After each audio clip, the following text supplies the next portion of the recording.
Good evening, everyone. Welcome to the 6th session of Talking History online this year. My name's Christy Kokiki. I'm the Director of Public Engagement here at the History Trust of South Australia. And this month we're bringing you Talking History, a special Talking History as part of Mental Health Week in 2020. And I assume, like me, you would all agree we need an extra bit of a focus on mental health in this strange year that we're living through. So we're very, very proud to be presenting this lecture tonight with Katerina. Before we go any further, I would like to acknowledge that this land that we're broadcasting on tonight, we're broadcasting to you on the land of the Kaurna people, and that I'm personally coming to you from Kaurna land. And that the History Trust of South Australia respects the primary place of Aboriginal people in the history of this place. We acknowledge that our story commenced long before Governor Hindmarsh proclaimed the new province of South Australia on the 28th of December 1836, and that Aboriginal people have a long history that extends millennia into the past. We also acknowledge that Aboriginal land and sovereignty were never recognised, and that building a shared understanding of our history is crucial to reconciliation and to creating a positive future for all of us here in South Australia. So now I'd like to just introduce Katerina Bryant, who is a writer and PhD student based here in South Australia. And this is her first book, Hysteria, a Memoir of Illness, Strength and Women's Stories Throughout History. And I'm told it's out in all good bookstores. So if you enjoy this talk, I'm sure you'll be able to go out and find or order the book. So Katerina is going to talk about the book, which is both a memoir of her experience of illness and a historical account of 4 women whose lives have intersected with the idea of hysteria. So it's my pleasure now to welcome Katerina to speak with you all. Katerina, over to you. Thank you so much, Christy.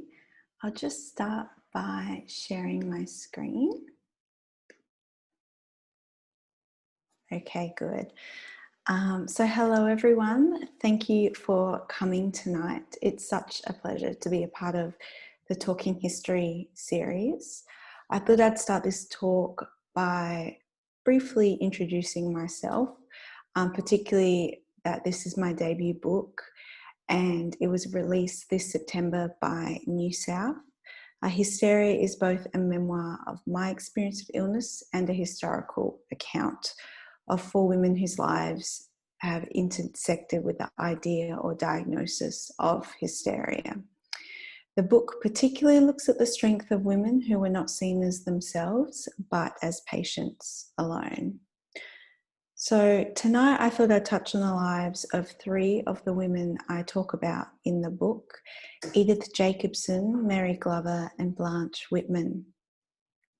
All of their lives intersect with the idea of hysteria as an illness, Edith through her practice as a psychoanalyst, Mary with her experience of hysteria as being one of the first to be written about by the medical profession, and Blanche through receiving treatment at Jean Charcot's neurology wing at the Salpêtrière Hospital in Paris. I will then briefly talk about our own South Australian context and speak to what it means to contextualise myself within this complex history. As a content warning, this lecture discusses mental illness. In Edith and Blanche's story, sexual abuse and suicide is mentioned, although no details are given. Feel free to step out, mute the Zoom, and leave as you need to.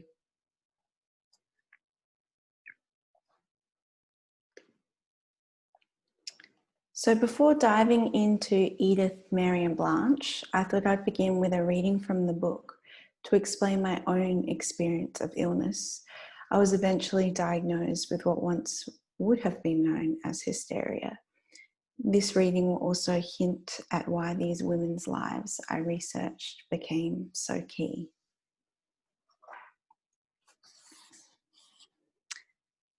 I decide to lock myself away. It's to look after my brain, I say, to lower the anxiety that lives at a high hum in my bones. During this time, I don't do much. I write with my dog beside me, feet twitching as she sleeps. I see my parents, go to work twice a week to make rent, thinking my mind that a seizure has not yet occurred in front of students. If I were religious, I would pray to anyone for this to continue. And most of all, I try to sleep at night. It's a stripped down existence, but it is still whole. I begin to relax and feel the ligaments and muscles unclench within me.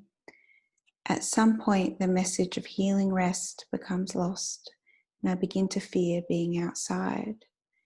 I worry that to be present and fully engaged, to take everything around me in, will bring on the seizure. I morph from someone who is sick to this meek thing. I try not to remember how I used to be vibrant, a force out in the world. Where I once spoke out, I am now quiet. I let my partner Matthew speak for me while I look down and examine my hands. For the first time, I notice a small scar shaped like a T on my right index finger. I take to looking at it when I become overwhelmed. Through the seizures, I've noticed that my interior world has become increasingly compelling. And so I think more than I speak. I'm caught in a world I hadn't been fully aware of. The seizures have not gone away, they've only been dampened. Instead of big rushes of alien thoughts and shrinking walls, they've begun to integrate in small ways into my daily life. I look at faces and am amazed, caught in wonder at these things built from muscle and skin. It's as though I've only seen half a dozen people in my life. Each face is magical. The shapes catch my eye and I stare at everyone I pass. My eyes fixate on the smallest details. I'm struck by the way the light catches and beams off the red leather couch in Mum's study. I stare at it while she speaks, her words drifting into me. I've been in this room with that same couch thousands of times. I would watch The Simpsons here as a child and then on to the OC and Frasier in my teen years. Only now the shine of it catches me off guard and I feel a sense of wonder. I take up yoga again. Matthew surprises me with a gift of 10 classes. We never give gifts, not for Christmas or the birthday we coincidentally share. He wants to help, I think. So when he tells me what he's done, I smile hard and try not to cry. In our first class, the yoga teacher tells us that the positions we fold ourselves into should not cause us pain. We stretch out on the floor and my foot brushes Matthew's. He's warm and soft. He turns and smiles at me and I'm caught up in the kindness of him. No pain, no discomfort, the instructor repeats over and over as her feet pad lightly around the room, watching us as we bend over ourselves. I try to adopt this way of thinking. I whisper her words to myself, hoping they will drape over my own world like an incantation. I leave the house, no pain. When I take a step, I can feel the harshness of the pavement thundering up my feet into my knees. I miss the softness of walking barefoot through my corridor, my garden, no discomfort. I'm in the car and watch the flickering, changing faces of people on the street. I see a white-haired man with long sideburns and am drawn in. No pain. My eyes fixate on the dotted grooves of a ceiling, reminding me of Lego bricks or a crumbling block of cheese. It hurts to pull my vision away. No discomfort. I now wonder what's worse, full seizures or drifting absently from one place to another. Like a ghost, I affect nothing, only witness. I'm not sure if I'm healing or whether I'm becoming a fractured version of myself. I think again of the woman in the depersonalization book, feeling unreal, I read her words over and over. Quote, "Yet sometimes I feel a little sorry for them, especially when they're overly self-confident. They think they know who they really are." End quote. I wonder how I fit within this illness. Is recovery meant to hurt, or am I becoming sicker?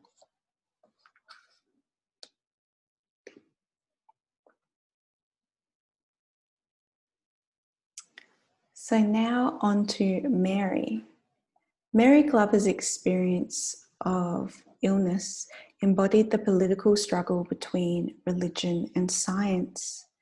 Mary was 14 years old in London, 1602, when her illness took. Mary lived with her Puritan parents in Little All Hallows in Thames Street in London, wrote physician Stephen Bradwell, the man who witnessed and then recorded her illness. Mary's home would later burn down in the Great Fire of London. She was a girl when she was caught between an illness and a political struggle that grew into something much greater than her own pain. Although much has been written about Mary's illness, she herself is unknown. I have no image of her to hold on to. I don't even know the colour of her hair. Her name is barely used in the documents about her. The words "poor creature" often substituted. The one part in Bradwell's document that gives any hint of Mary's selfhood is when she's in the depths of her illness, experiencing much pain, and is given an orange. Bradwell writes that the maid took it so kindly that she kept it in her hand, smelling often unto it, the most part of that day. Through all the writing detailing every extreme and lull in her illness, I just see a young girl seeking comfort, unsure of how to live through the deep pain of her circumstances. Mary first became ill after her neighbour Elizabeth Jackson, feeling that Mary was a poor influence on her daughter, locked Mary in her home one afternoon and berated her for over an hour. Elizabeth eventually released her, but not before saying that she was wishing an evil death to light upon her. From this moment, Mary experienced debilitating, quote, fits. A lot is lost in transcription. The physicians who wrote about her don't care much to note the why, but focus on the symptoms they're left with. Mary's symptoms were varied, but they were all frightening to her and her father Timothy and her mother, who remains unnamed in the documents. At times, Mary's throat would close so she could not eat. She experienced intermittent low vision. During her, quote, fits, her body would thrash and convulse. Her side and limbs would periodically become paralysed. Over the days, as Mary's illness worsened, her parents had the church bells ring for her in case she died. Hearing the bells, Elizabeth Jackson was heard to say to another neighbour, "I thank my God, he hath heard my prayer, and stopped the mouth and tied the tongue of one of mine enemies." Yet Mary did not die. She was kept alive, harshly, by her parents. Food was forced down her throat to keep her body functioning. On 2 occasions, Mary fell deeply ill after seeing Elizabeth's daughter. She was turned round as a hoop with her head backward to her hips, and in that position rolled and tumbled with such violence and swiftness as that their pains in keeping her from receiving hurt against the bedstead and posts caused 2 or 3 of women to sweat, she being all over cold and stiff as a frozen thing.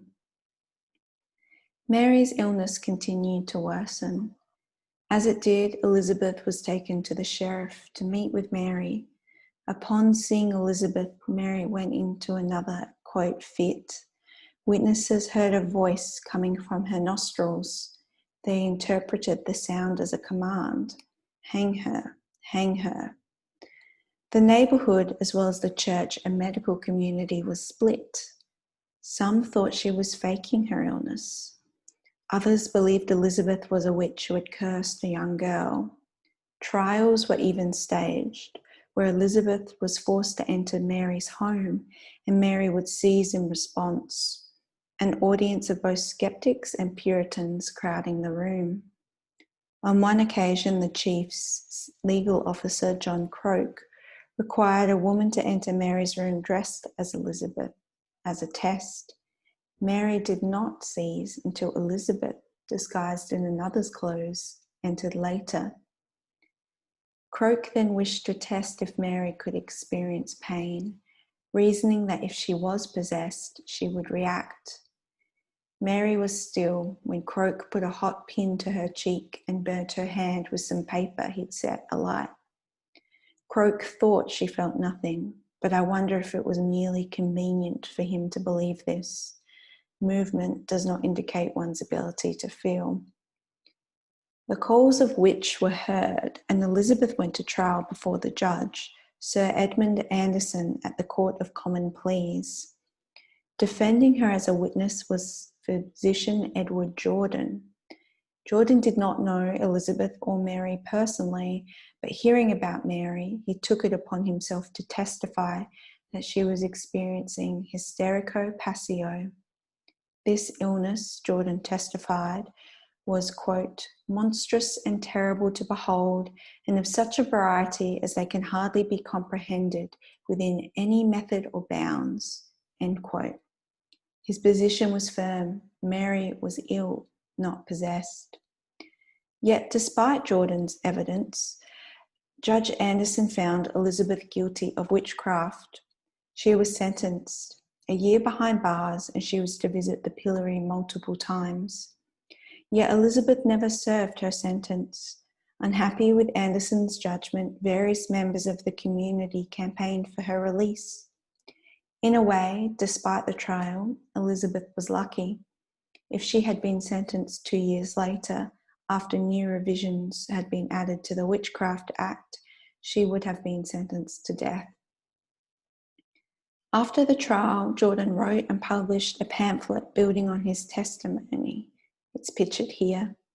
The pamphlet, a brief discourse of a disease called the suffocation of the mother, was the first to argue that hysteria came from the brain, not the uterus. Yet his writing was ignored in favour of more traditional Puritan views on witchcraft and possession. Although theories about hysteria had their roots in ancient medicine, few listened to or read about Jordan's thoughts. After the trial, Mary underwent an exorcism with her parents and fellow Puritans praying by her bedside to rid her of the devil for days on end. Mary struggled through episodes of increasing pain and intensity, while pastor after pastor prayed for her. In the moments when she could speak, Mary prayed for herself. In a report written by John Swan, a divinity student, called A True and Brief Report of the Grievous Vexation by Satan, or Mary Glover of Thames Street in London, and of her deliverance from the same by the power of Lord Jesus, blessing his own ordinance of prayer and fasting, is this description. There she remained without motion, her head hanging downward, somewhat inclining towards the shoulder, her face and colour deadly, her mouth and eyes shut, her body stiff and senseless, so that there were those that thought, and I think we might all have said, behold, she is dead. Mary remained still until in a moment, quote, life lifting up her hands and stretching them wide asunder as high as she could reach, the first word she uttered was, he is come, end quote. Her family, sitting around Mary, cried, and she began to pray, thanking God for her deliverance from an illness she believed was evil itself.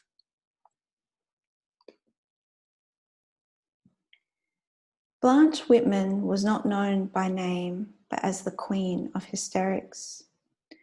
She is depicted here in André Brûlé's painting. Besides the nurse next to her, she is the only woman in the room.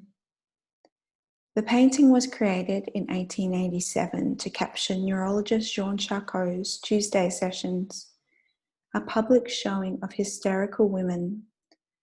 It's large, almost life-sized, measuring nearly 3 by 4 meters. Blanche is collapsing into the arms of a doctor. To Blanche's right is Charcot in a black suit with matching black bow tie. It is the curve of Blanche's seizing, twisted hand which captures my eye. It points back at the nurses gathering behind her and away from the watching men. It was thought by Charcot to be a key symptom of hysteria. In 1887, the painting was shown in Gallery 23 of the Salon in the Palais de l'Industrie, where it was viewed by over 500,000 people. Freud kept his own print in his office. Now the painting hangs flat against the wall, unframed, at the Musée d'Histoire de la Médecine on Boulevard Saint-Germain. Blanche, admitted to the Salpêtrière as Marie Whitman, was 18 years old when she walked through those hospital gates. By then, she had seen 5 of her 8 siblings die, as well as her mother, who died quickly and unexpectedly. Her father, an abusive man who had attempted to throw Blanche out of a window when she was a child, had been admitted to St. Anne, an asylum where he would live until his death. Too old to be cared for in a foster system like her younger siblings, Blanche returned at 15 to live with a fur merchant whom she had worked for as an apprentice between the ages of 14 and 12. She had previously escaped him after the older man made aggressive sexual advances and attempted to harm her. But after her mother's death, Blanche was forced back to her abuser, who abused her over the next 8 months until she fled again to become a hospital worker. Throughout Blanche's life, and particularly while living with the abuser, she experienced attacks where she would convulse and have tremors and episodes of nervousness. From this to her life at Salpêtrière, Blanche became a medical model in all senses. Her identity literally changed. She switched from her birth name Marie to Blanche. As literary scholar Asti Hustvedt writes in Medical Muses, this inexplicable shift in nomenclature seems to foreshadow the transformation in her identity that would take place over the next decade at Salpêtrière. At first, Blanche's symptoms fell into those ordinarily categorized as hysteric. She fit, but like all hysterics, she could not be explained. After a violent episode where Blanche tore her sheets and broke windows, Charcot locked her away in an asylum. This was a punishment. Blanche, writes Hustvedt, lost almost all of this freedom to move about and spent far more time confined to a cell. Writer Jules Claretie, who spent time at Salpêtrière by invitation from Charcot, wrote in his novel Les Amours d'un Interne that to descend 1 degree further into that hell when human reason has been swallowed up in a black nothingness, this was the greatest fear of the hysterics who were still free to come and go. After 7 months in the asylum, Blanche was returned to Charcot's ward, where her symptoms became increasingly prototypical, more in line with Charcot's definition of hysteria. Unlike before her incarceration in the asylum, Blanche now experienced what Charcot called hysterogenic zones. When these parts of Blanche's body were pressed, she would become ill. Philosopher and visitor to the Salpêtrière, Joseph Delboeuf, says that with the histogenic zones, Blanche's doctors played her as though she were a piano, and she played any tune. And so, as Hustvedt writes, Blanche was held up as living proof of the Salpêtrière school's theories, the embodiment of Charcot's symptomology. There is contention about the nature of Blanche's illness, questions arising of fabrication and deception.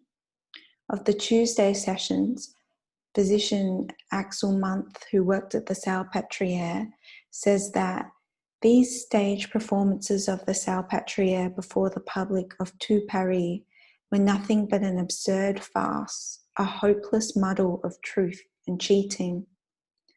Month believed that it was the patients who possessed amazing cunning in performing, but he also criticised the medical professionals around them for hypnotism, saying that many of these girls spent their days in a state of semi-trance, their brains bewildered by all sorts of absurd suggestions.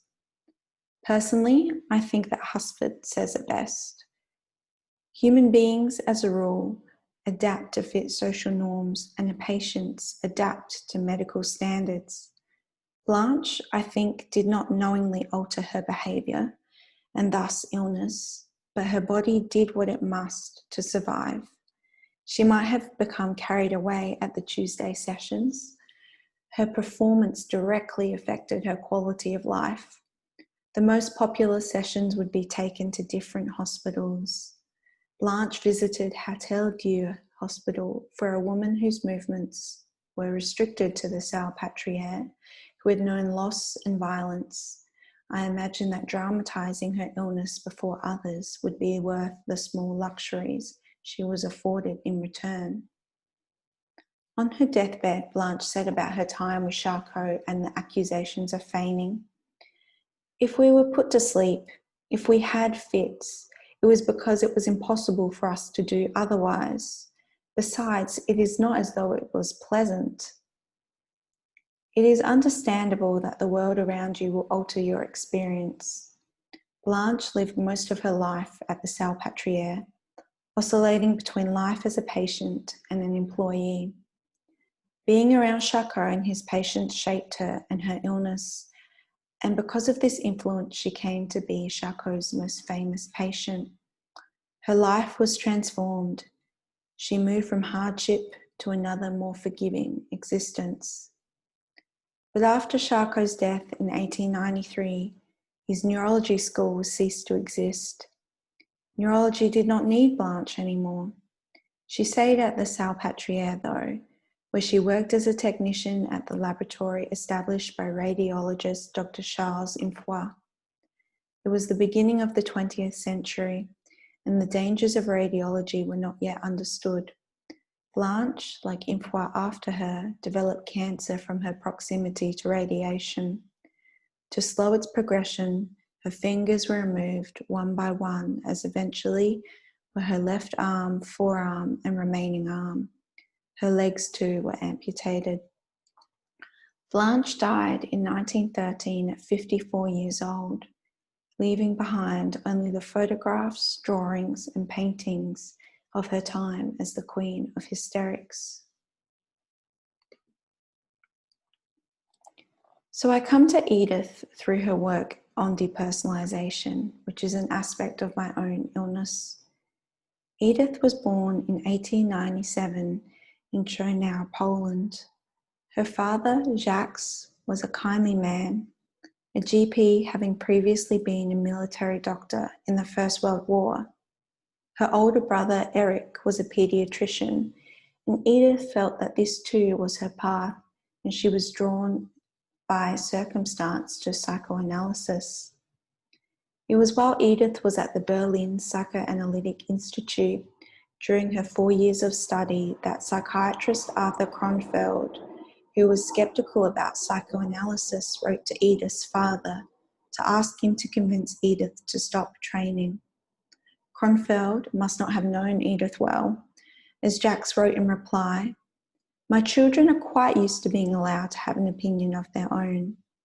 Jacques supported Edith despite calling her student fees the giant snake. After completing her training, Edith was drawn to child analysis and development. It was 1930 and her practice grew quickly, from children to adults from all spheres of society, especially working class patients. Throughout her life, Edith kept her rate low so that psychoanalysis was available to everyone. In the following years, Edith became increasingly interested in politics, especially given that she was a Jewish woman. Later, she wrote, "All I was interested in was science, but then in the late 20s, Hitler turned up and acquired increasing power from the masses. Here was danger, I felt. Edith, alongside other Berlin analysts, found a small leftist movement within the International Psychoanalytic Association, which hoped to combine psychoanalysis with Marxist principles. Hitler came to power in 1933, and many of her peers, also Jewish leftists, left Berlin. Edith stayed and continued her work with the Berlin Psychoanalytic Society, but now her courses were not written in the official program. She established a discussion group that was much like the previous faction meetings, where she wished to further the thought of German Freudian psychoanalysis. According to analyst Werner Kemper, here Edith was the leading head, but also the heart. Edith continued teaching and secretly treated patients in the leftist resistance organisation, New Beginnings. She wrote that, "What I did was accept 2 persons of this group who were highly intelligent but emotionally unstable into treatment." Some claimed that Edith was a member of New Beginnings. Others viewed her as a therapist who also allowed use of her apartment for meetings. But in September 1935, the arrest of New Beginnings members led to difficulty for Edith. Her contact details were found in the home of a patient, Liesl Paxman, an economics and philosophy student, as well as a courier for New Beginnings. In October, Edith was arrested. Despite her colleagues' and family's efforts to raise money for a lawyer and the absence of evidence, she was indicted. Liesl had fled on her advice, but came back to Germany on false information, where she was captured by the Gestapo, in whose custody she died. German philosopher Theodor W. Adorno said of Liesl's death that it is not even known whether she killed herself or whether she was murdered. Edith herself had escaped briefly to Denmark before her arrest, but as an acquaintance said, she had come back because she had not been able to stand away from Berlin and had anyway assumed that there wasn't really much she could be charged with. But of course, Edith was wrong. As a young Jewish woman and Marxist, she was a target. And when she refused to speak about a patient's circumstances, the Gestapo were, in her own words, very furious. In 1936, she was sentenced to serve 2¼ years in Jaur Women's Prison. In prison, Edith did not stop. Her life had halted in profound ways, but she continued to work, writing papers and presentations. Another prisoner said that her incorruptible impartiality and strong will to live did not allow her to capitulate even in an apparently hopeless situation. While she had previously written on the ego, Edith was now writing about the impact of incarceration on the ego. A key aspect of this was the depersonalization around her prisoners were experiencing. In today's Diagnostic and Statistical Manual of Mental Disorders, the current edition being the 5th edition, depersonalization is defined as persistent or recurrent experiences of feeling detached from and as if one were outside, observer of one's mental processes or body. For example, feeling as though one were in a dream, feeling a sense of unreality of self or body or of time moving slowly. In her paper on incarceration and depersonalization, Edith learns that in some cases, strong and intelligent women with a capacity for sublimation may find in being incarcerated that they undergo a truly constructive development where a new, mature structure and integration of the personality occurs. It was Edith's life in prison with other women where she learnt firsthand about depersonalization. It was something her previous patients had never lived with. Edith found that given the right circumstances, it was common. She wrote later in a speech to be given at the New York Psychoanalytic Society in 1958, quote, "To my surprise, I found that during the first weeks or months of arrest, many of these individuals develop states of depersonalization, evidently in response to their traumatic experiences, end quote. Edith held a number of interesting ideas on depersonalization, one of which is her belief that the condition stems from a narcissistic conflict of identity.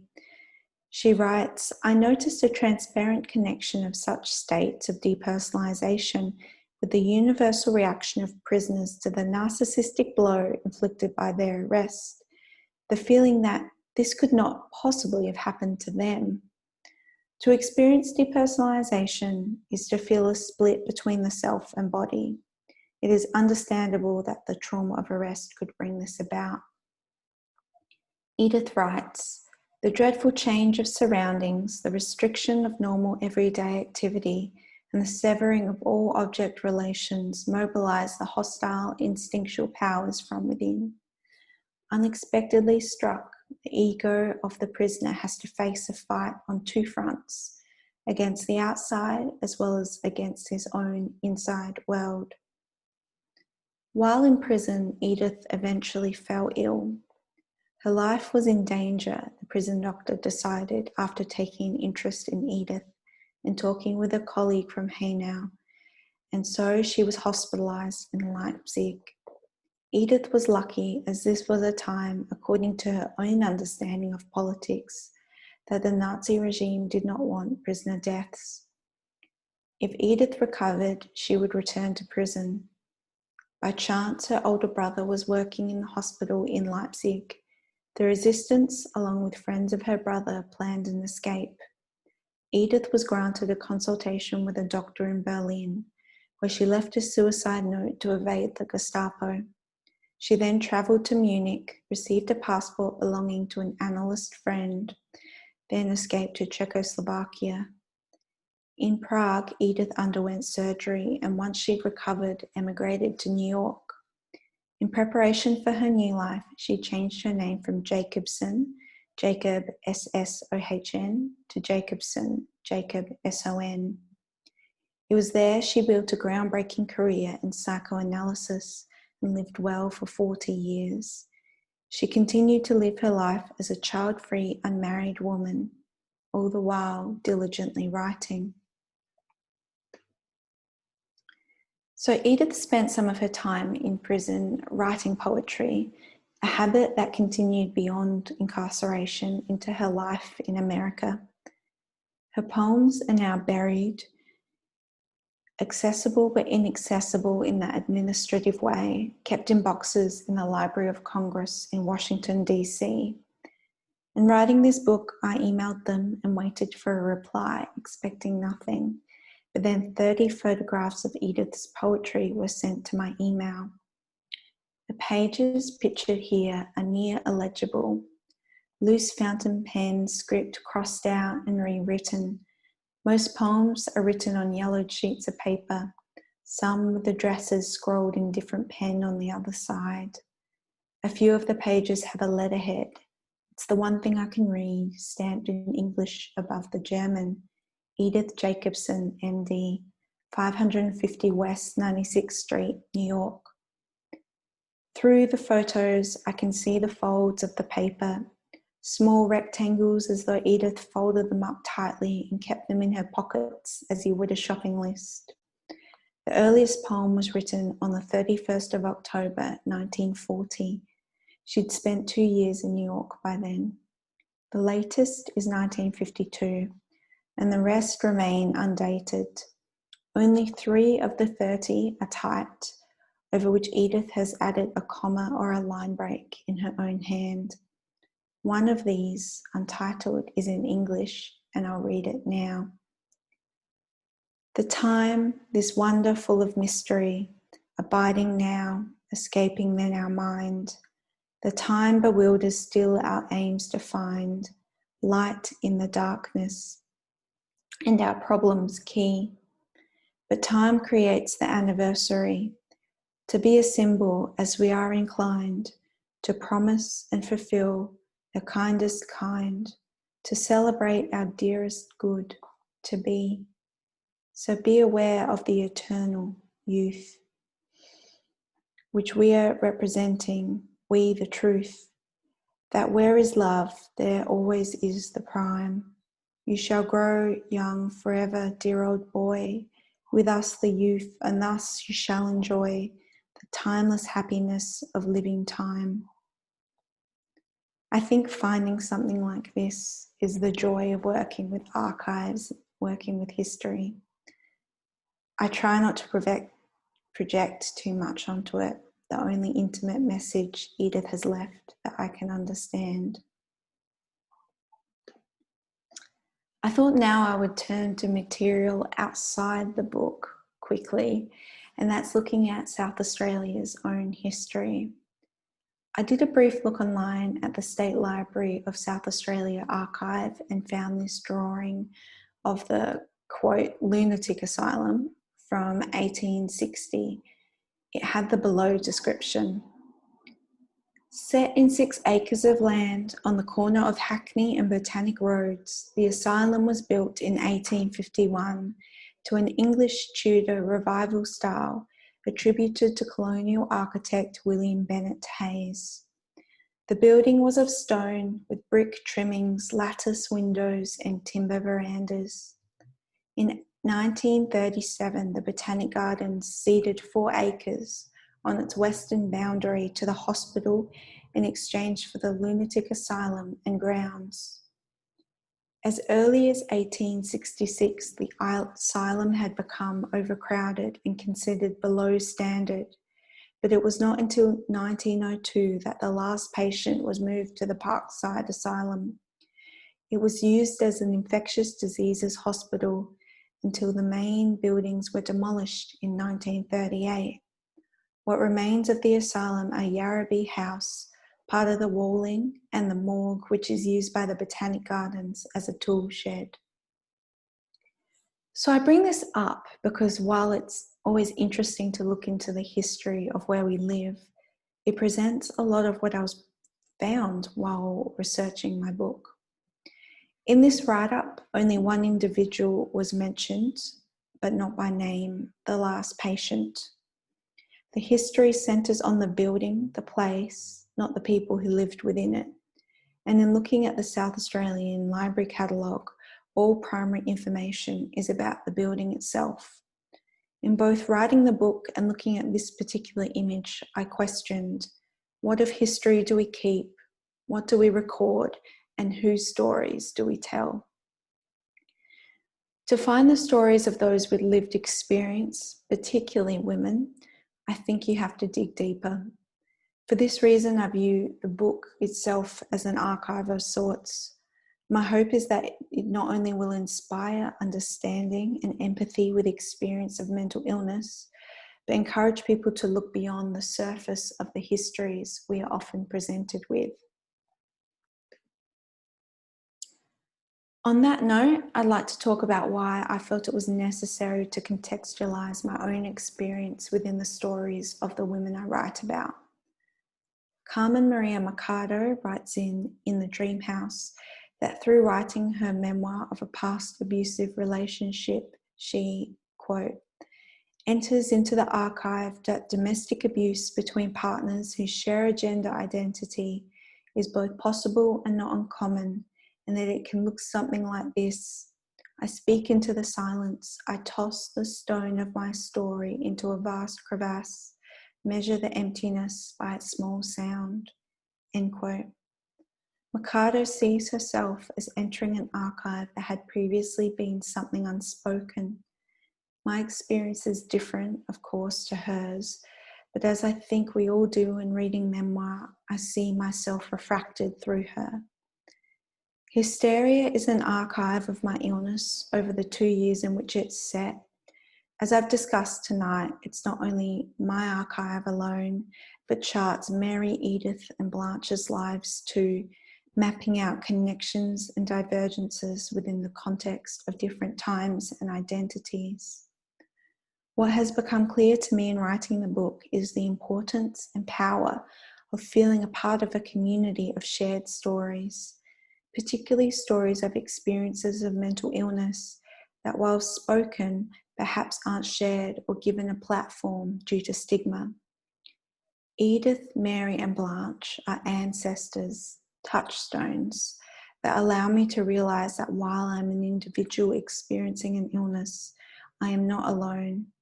I live within a broader history of women who advocated for themselves and contributed to their community. Accessing these ancestors through researching history, I'm connected even when my illness means at times I feel isolated.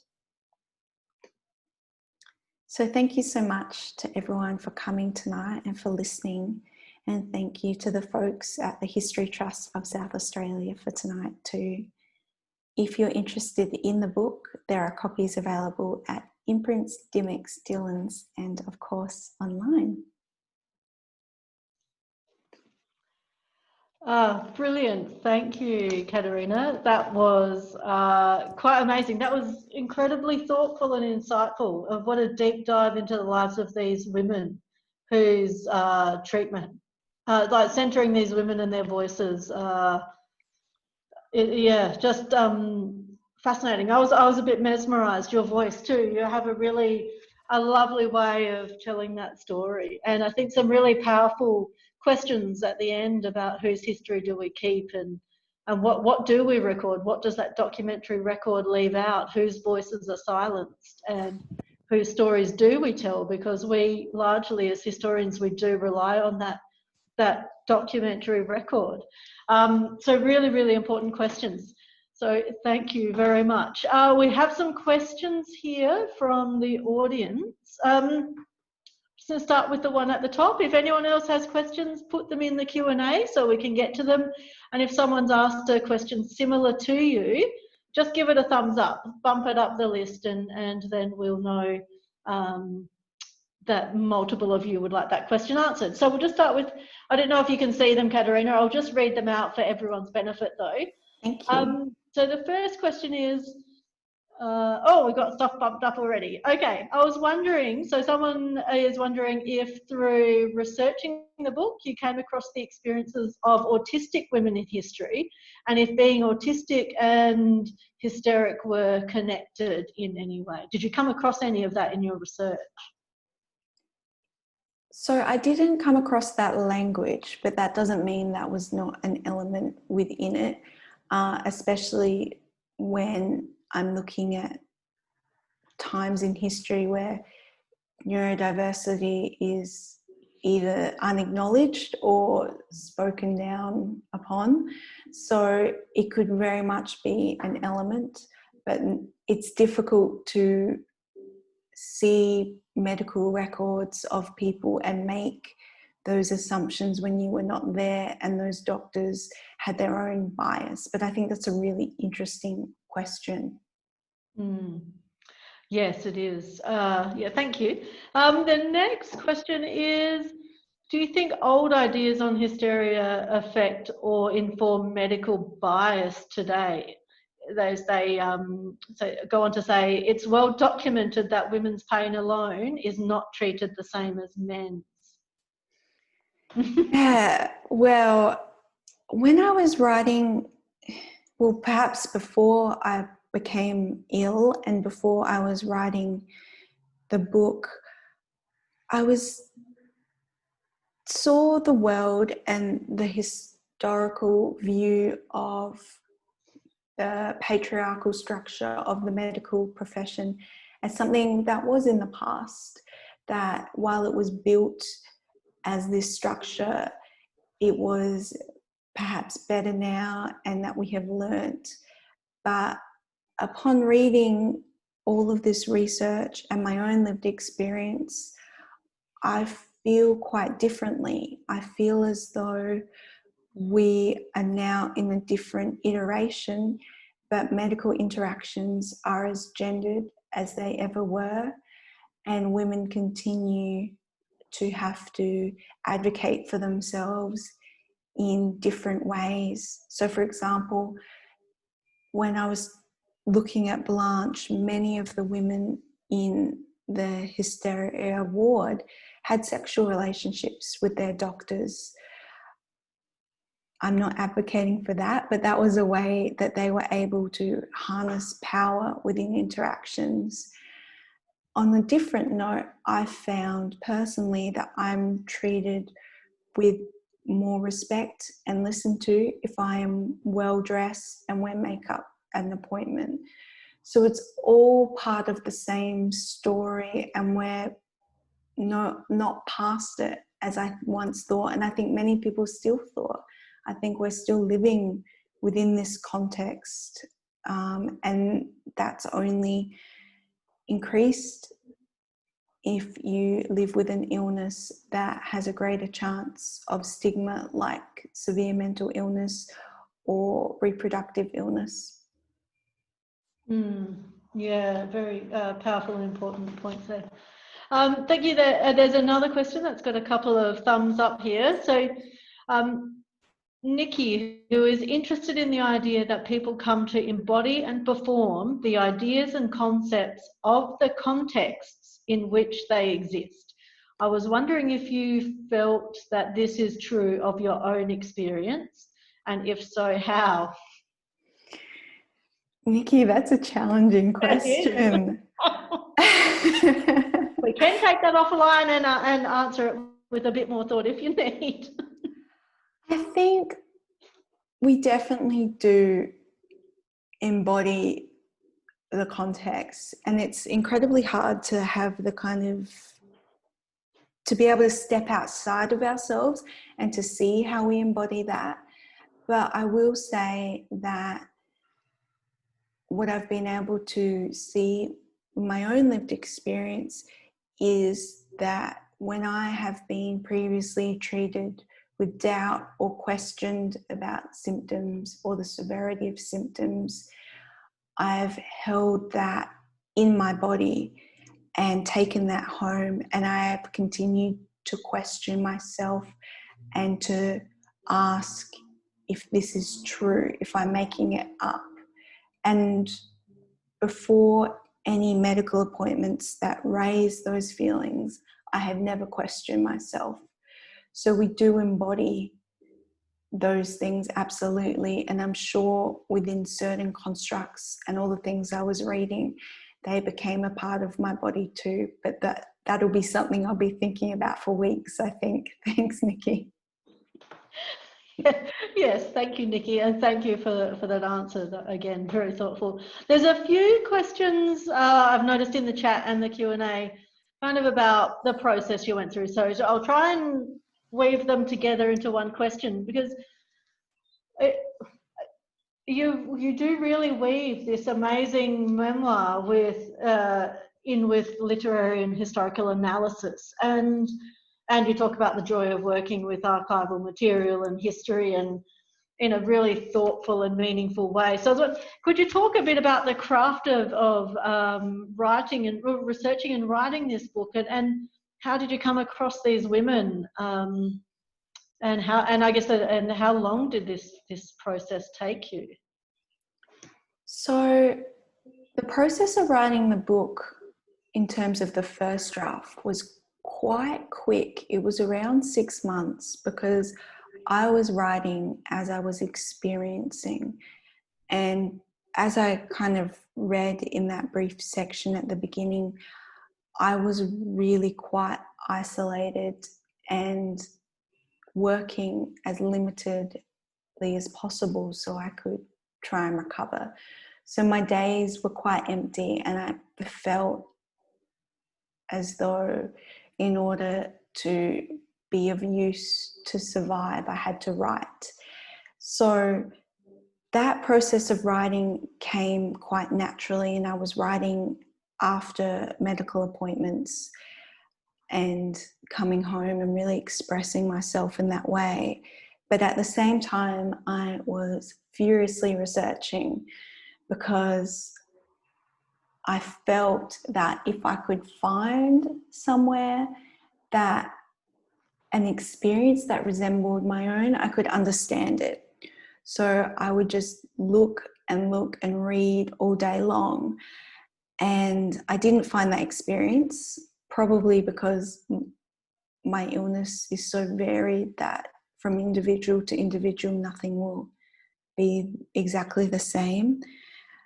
I did find a lot of research, and I incorporated that into the manuscript. And it was not until I was working with my brilliant editor at NewSouth, Harriet, who said, these women's stories are here. You just have to tease them out a little bit. So from there, I was able to zero in on these 4 women. And I realized in my own writing how much I was relying on male voices, whether doctors or historians, and how they framed those women's stories. It was only Edith who wrote about herself in her own words. So the next process for the book was teasing out those women, who they were, and feeling connected to them, and as though they were ancestors and continue to be ancestors for me. I think that answered all of the parts of the question. I think it did. Thank you. That was a multi-part question, which is a little bit unfair. Thank you very much.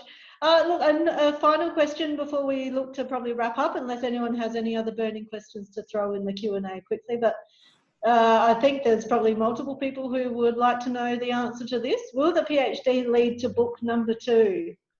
Yes, so the PhD is currently book number 2, and it's funny because it's very similar and very different at the same time. It is a hybrid memoir and historical account of the first woman clown in America.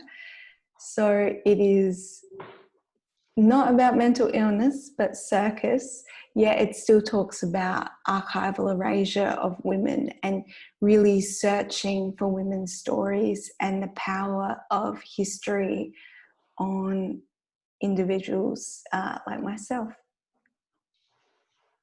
Yeah, lovely, brilliant. And don't forget, everyone, the Hysteria, the book, yes, people are excited for book number 2. We've got in the chat.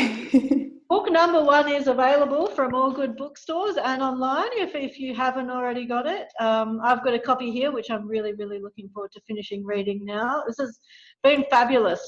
There's lots of nice comments in the chat, which we'll export for you, Katerina. Look, so thank you again for joining us tonight and sharing your story and your readings with us. It's been really insightful and fabulous and just full of deep thought. If anyone would like to know more about Talking History or have enjoyed this session, please do go to our website, history.sa.gov.au, and subscribe to our newsletter or follow us on Facebook. I would also like to thank, I usually do a shout out at the beginning of the session. I'd like to thank the fabulous crew behind the scenes. They're the Nameless Faceless History Trust of South Australia icons you can see. Thank you very much, Britt and Jade. They make all of the technical wizardry work and make sure that none of us drop out, and if anyone does, you can get back in. They're fabulous, and they do all this work, and no one can see their lovely faces, but I'm giving them a shout out because we couldn't do this without them. So thank you very much. And thank you to the audience for tuning in again on your Tuesday evening. I think you would all agree this has been a really fascinating talk. Next month, I'll just give a quick plug for next month's Talking History, which will be on Tuesday the 17th of November, again at 5:30, a presentation by our very own Curator of First Nations History here at the History Trust of South Australia, Jacinta Kulmatri, and she's the Curator of First Nations History at our Migration Museum. That's on 17th of November, so subscribe to the newsletter, stay tuned on Facebook. This lecture will be up as a recording on SoundCloud and YouTube within a week or 2. So stay tuned and we'll share that on the socials and through newsletters. Thank you again to everyone, and this is the point at which we sign off, and you'll get to go and have a lovely evening inspired by this fabulous talk, and hopefully it's inspired you to want to seek out some of these historical sources and do some more research yourselves. I know it has me, just the real tangible nature of those poems that you showed, and it's just nothing. biased obviously, but nothing beats that historical research in the archives. It's amazing. It's an amazing feeling to do a deep dive into these sources and think about them. Thank you very much. So I'm just going to go off on a tangent raving about history now. So I'm going to thank you very much, everyone. Have a lovely evening, and we hope to see you again in November.